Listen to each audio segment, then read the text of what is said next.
Yo, magandang hapon mga gar.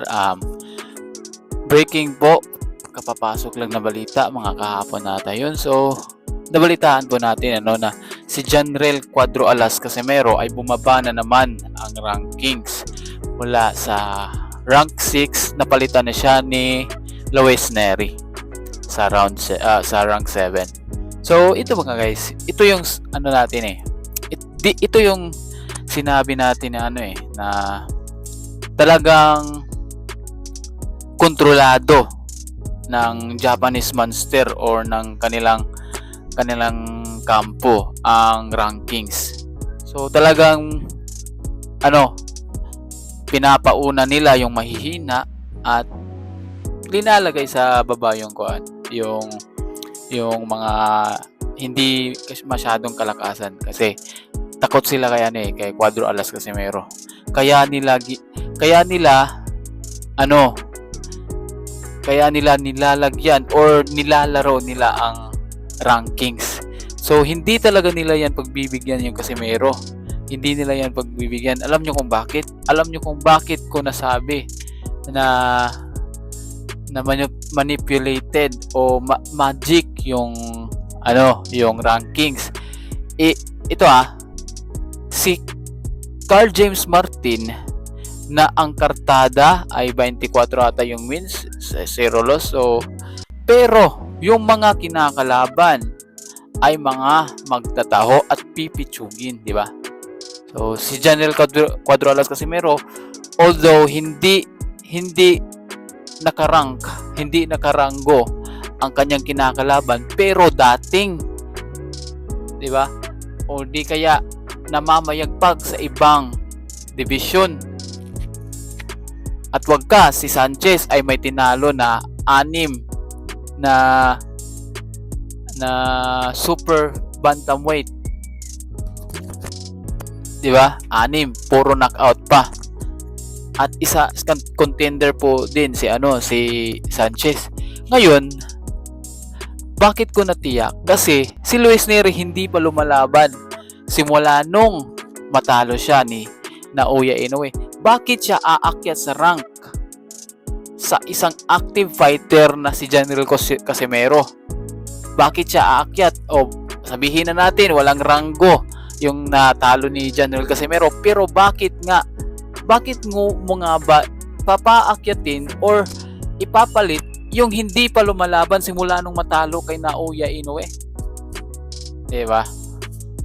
Yan yun.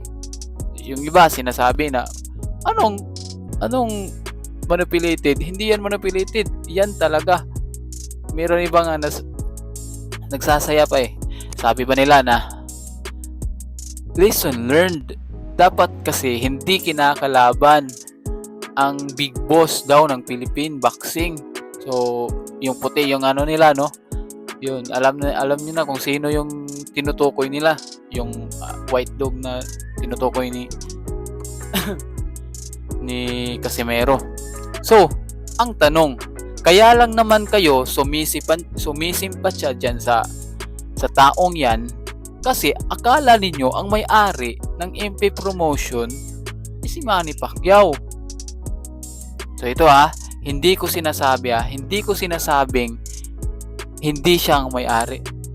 Kaya lang malabong si Manny Pacquiao ang may-ari ng MP. Alam niyo kung bakit? Kasi si Manny Pacquiao hindi nagpapabaya sa kanyang boxer. Hindi niya pinapabayaan. 'Di ba? Kung may MP na siya, MP Promotions na siya, bakit pa siya gumawa ng blow by blow? Kay Manny Pacquiao yan, sigurado. Kay Manny Pacquiao yan. Bakit pa siya gumawa ng blow by blow? Bakit hindi niya pinapalaban yung mga MP fighters doon sa blow by blow? Diba? Yun lang yung sa akin So, meron akong duda na hindi talaga kay Manny Pacquiao ang MP Promotion. Yan yun. Saka, diba? Pag-isipan nyo na. Kaya nga parang parang walang comment kumbaga si Manny Pacquiao, wala siyang comment sa mga ganyan. Ito expression ko lang to freedom of expression to Si Manny Pacquiao, yung idol natin, hindi siya nangingialam.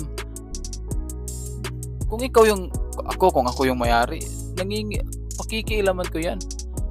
Mayroong isang fighter na malaki ang potensyal, tapos pababayaan ko lang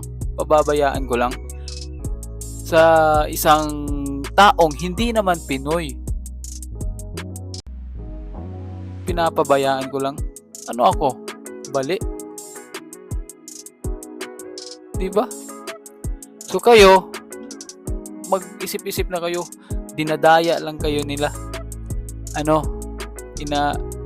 Inaakay lang nila kayo sa pag-down sa ating kababayan na supposedly siya po yung may potensyal talaga na tumalo kay Naoya Inoue. Kayo naman, simpatya kayo. Nagsisimpatya kayo sa kanya. Sa kanyang bataan. Sumisimpatya kayo.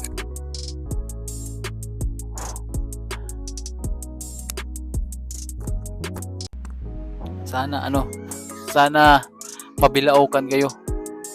Sana pagdating ng panahon, pag umarangkada ulit si General Casimero sa boxing, sana kahit wag na lang kayong kahit wag niyo lang siyang i-cheer or yun, okay na yung kabayaran na yun. Matulog na lang kayo pag nanalo siya. Kapag nag-champion siya ulit, itulog nyo na lang. Huwag na kayo mag-isimpatya din.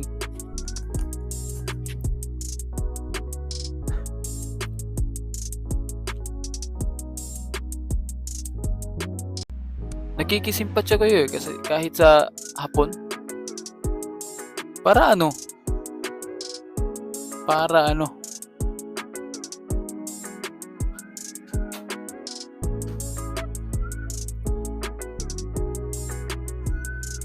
So yun lang. Bumaba man siya sa rankings. Ang totoo, malakas siya. Hindi nyo may tatanggihan.